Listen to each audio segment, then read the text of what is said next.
Mic'd up. Everybody to Mic'd Up from the PGA Tour.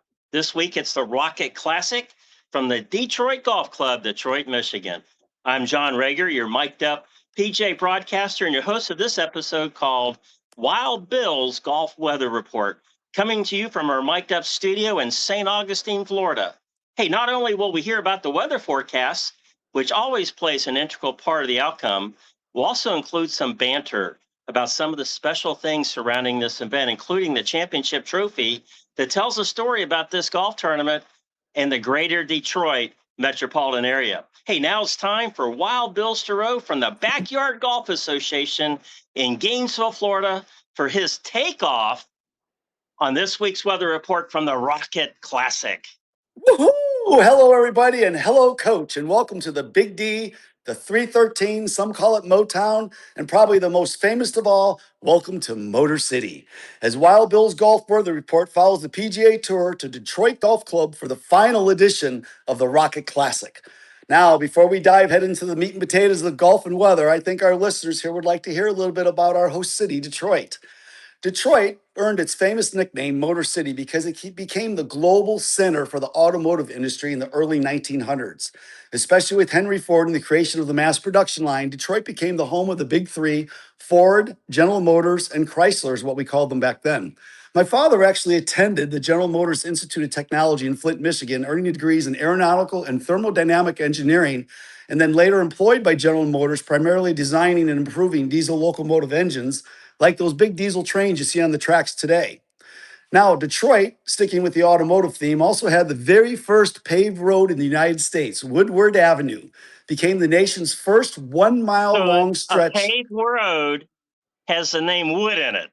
Woodward. That's interesting. I love right, it. a paved road named Woodward. I think it was named after somebody that lived in Detroit, to be honest.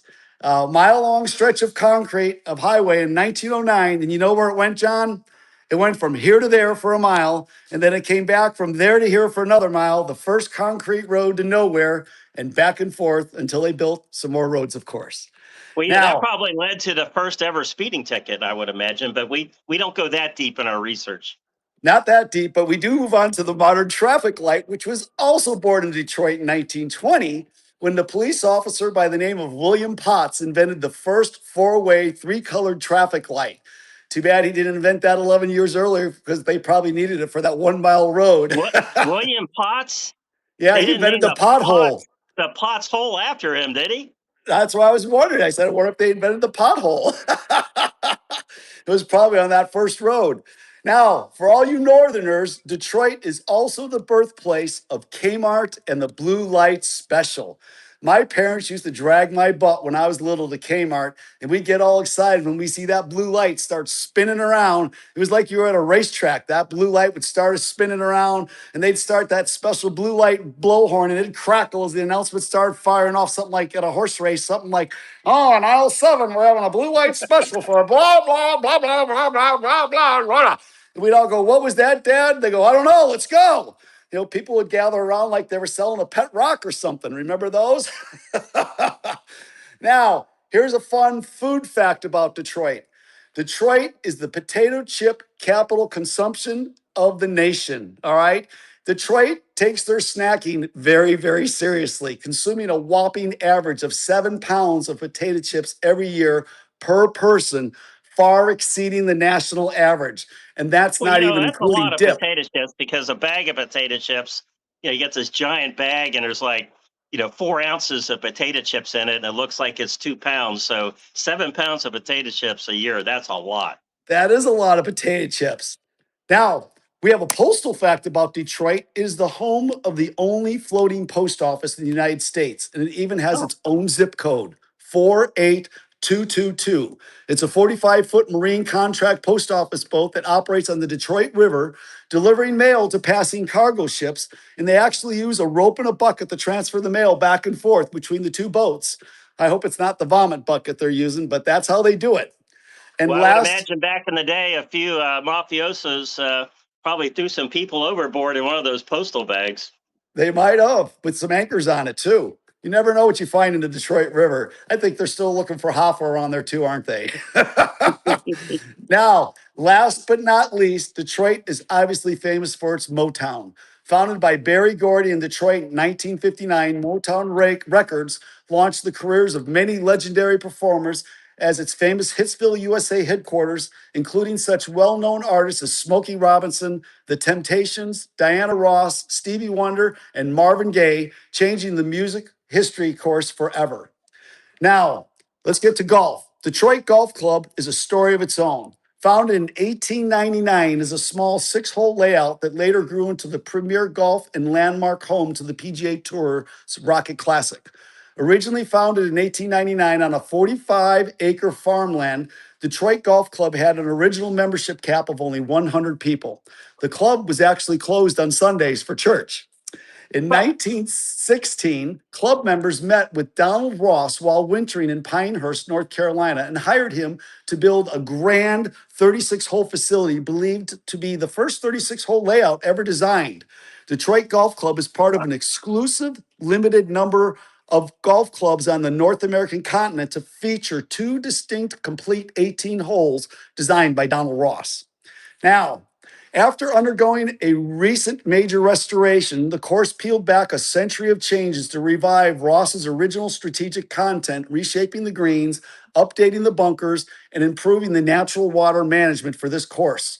Recent layout adjustments have shortened two par fives to more challenging long par fours, changing the overall course to a par 70, measuring roughly 7,328 yards. The North Course at Detroit Golf Club defends itself with its tight tree-lined fairways, severe green contours and undulations, and its very long par 4 holes. The tight tree-lined fairways demand accurate shots, especially for the demanding multiple long par 4s, with some exceeding 500 yards, and with the strategic bunkers placed in cross-pinch area landing zones, players are often tempted to take the risk, which can be heroic, but can also lead to some significant numbers on the scorecard. The green complexes have multiple heavy, contoured, and severe slopes that severely punish misdirected approaches.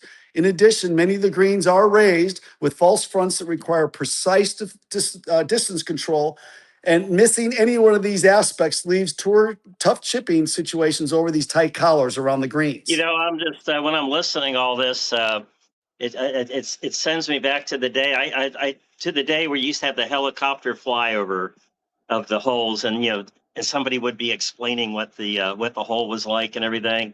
I've just conjured in my mind listening to what you described this golf course. It's like, my goodness, what a track. Well, maybe we need a drone flyer to start just flying over these as we describe them. Any drone flyers out there? All right. Favorable weather conditions for this week's tournament at the Detroit Golf Club for the Rocket Classic are shaping up to yield some highly optimal low-scoring conditions. Unlike past years that have faced extreme conditions, this year's Rocket Classic suggests a smooth 3 days of tournament play, and then there's Sunday. On Thursday, expect mostly sunny skies with a high of 82, no rain, minimal winds, great ideal scoring conditions. Friday brings us partly cloudy skies in the morning, but no rain until after 6. Temperatures are expected to reach 85 with minimal winds again. Another good scoring day at the golf club. However, rain does start moving in Friday evening with some chance of thunderstorms after dinner, which could soften up the course for Saturday. Saturday morning, we all get Are we talking dinner in the evening? Because down in the South here, dinner is like lunchtime and supper's the dinner time. Well, we're not talking about the villages. We're talking about up north where the sun sets at 8 or 9. Now, Saturday morning, we might get some meteorological excitement with cloudy skies, possibly converting to some sunshine and clouds in the afternoon. Possible rain and morning showers, temperatures up to 82. Once again, minimal winds and possibly some additional rain at dinner time. Once again, making the greens a little bit softer. We might get some even lower scores, but that does bring us into Championship Sunday. Early Sunday morning, we're expecting some showers and possibly a mid-morning thunderstorm, which is going to drop the temperatures with a high in the afternoon of only 77 degrees. So there's going to be a temperature drop. Partly cloudy skies will continue throughout the afternoon with a 40% chance of rain showers all day, which will most likely make these greens much softer, turning Sunday into a pin-seeking birdie fest. I'm expecting there's going to be multiple birdie opportunities, maybe several eagles. And once again, I'm predicting some low scores this week, possibly the high teens, maybe a 20 or a 21. I'm going to go for a 21 this week, John. And I'm going to go Well, one step I tell you what, further. for our viewers out there, last week you absolutely nailed it. You I said nailed it 2,500 Saturday would win, and Jackson and Sunday. not only did 2,500 win, he had to make like a 25-foot putt on the last hole just to make par to shoot that 25. He But did a great job. And I think you so, could probably, go over to DraftKings or something and have a little wager because, 21, 22 under sounds about right for well, the I'm Rocket going to go Classic. one. I'm going to go one step further. I'm going to say a 21, and I'm going to pick a long shot, and I'm going to pick Jackson Coven for the win. That kid was rock solid last week. Even with Scheffler on his tail, he still held up. That's my choice. That's my horse in this race, and I'm sticking with Jason as my jockey. All right. Well, that's fantastic. What a great choice that is. And he is an up and comer now. Obviously, he was the best college golfer uh, coming out of college, winning the three most prestigious college awards, including the Jack Nicklaus Award twice. In fact, Yep. he decided he could have gone to play on the PGA Tour. PGA Tour University is set up where they take the leading golfer, they get points. And so if Right. you finish first, you get a PGA Tour card. Well, he already had enough points to join, but he decided to go back for one more year at Auburn and win the national championship again. So, Yep. what we're 2 years in a seeing here, row. you see a lot of young people come out to play on the PGA Tour and do very well, especially with him. But I think you're going to see a lot of him over a period of I time. think I think so. it's not a fly by night. I mean, he's already played in like 11 or 12 tour events, as an amateur, and he played in the U.S. Open, made the cut. So I think we're going to see a lot of it. So picking him at 21 under, pretty good. I'm going to stick with that. We'll see how well this pays off. Now, let's talk about the trophy. The champion of the Rocket Classic will receive a very unique trophy, a custom designed trophy by Brian Madden, an artist and a designer whose work captures the sound, the motion, and the essence of Detroit. The vertical aspect of this trophy itself is a polished reflective surface of machined aluminum and stainless steel to capture the reflective light, creating a sense of the movement and the energy of Detroit. The top is the red and represents the modern rocket logo uniting with the limestone foundation, an emblem of home, ambition, and the fulfillment of dreams. The base of the trophy is local limestone that has been harvested from within city limits and shaped as the city's footprint to symbolize the city's strength, resilience, and deep-rooted foundation, grounded with a design of strong sense of place. Which leads us up to the last, but not the least, the machined stainless steel location and release star button that functions as a release button to allow the trophy to be separated from its base.